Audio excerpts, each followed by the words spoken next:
Yeah, health threats in a globalized world can spread very quickly. One threat in one part of the world can immediately be a threat to any population in another part of the world.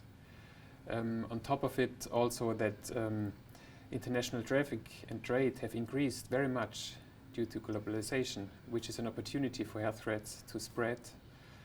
And this can, of course, mean at any point in time sudden shocks to economies or health of people. And we've all seen this recently in recent years, like emerging diseases like SARS are threatening health. We have humanitarian disasters and even threats from bioterrorism are there. So globalized world really has increased that risk, and we have to work collectively to prepare for these health threats, and also in the end then work effectively to respond to these threats.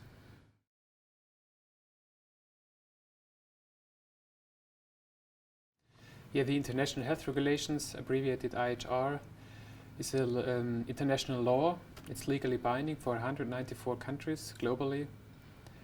The IHR help countries to develop and maintain capacities needed to detect, assess, notify and respond to public health threats.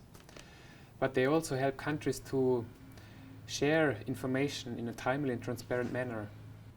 Since the IHR were revised in 2005, they for the first time established an early warning system which not only includes communicable diseases but includes anything which can threaten human health and livelihoods.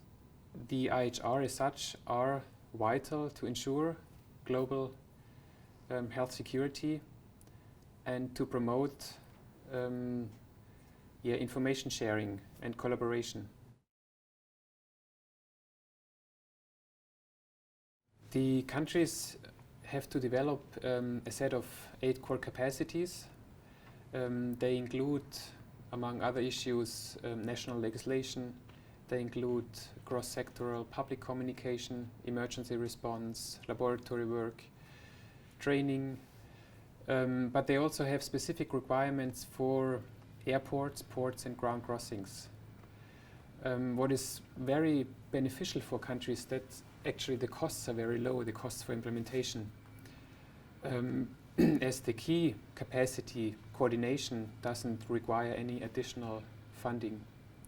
IHR in a way help countries to be better prepared, and as we all know, better prepared countries are stronger international partners during disease outbreaks and emergencies.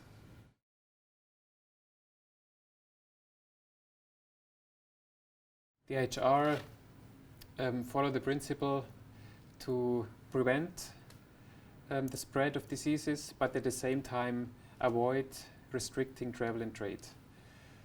By doing so, they promote in a way travel and trade and tourism, which is very beneficial in the end for countries. They also avoid economic damages during emergencies. So in a way they make travel and trade safer. And I can give an example.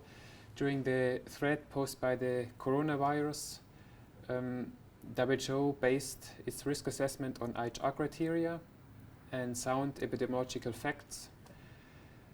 After consulting international experts, WHO recommended not to restrict travel and trade. Member states, following that recommendation, kept borders and airports open, and by doing so avoided economic damage for their countries. In a way, the IHR helped to control such threats without interfering unnecessarily with travel and trade, and the IHR also guides WHO and the member states to develop the capacity to control these threats. In case restrictions have to be applied, member states have to follow human rights principles and also support fundamental freedoms of travelers. If they have to request for examinations, if they have to request documentation like vaccination cards.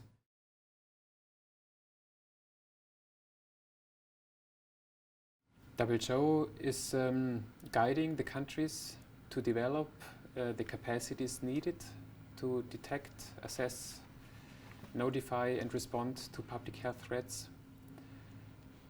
They also help countries to find financial resources required to develop and maintain these capacities. WHO also, upon request, provides topic or sector-specific trainings.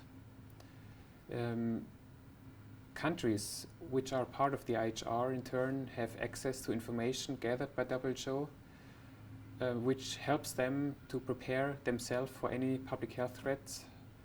And yeah, what in the end also is very beneficial for countries, that in case there's a disease outbreak or an emergency, countries can request from WHO assistance in terms of logistics or in terms of expertise which is needed to respond to a certain public health threat.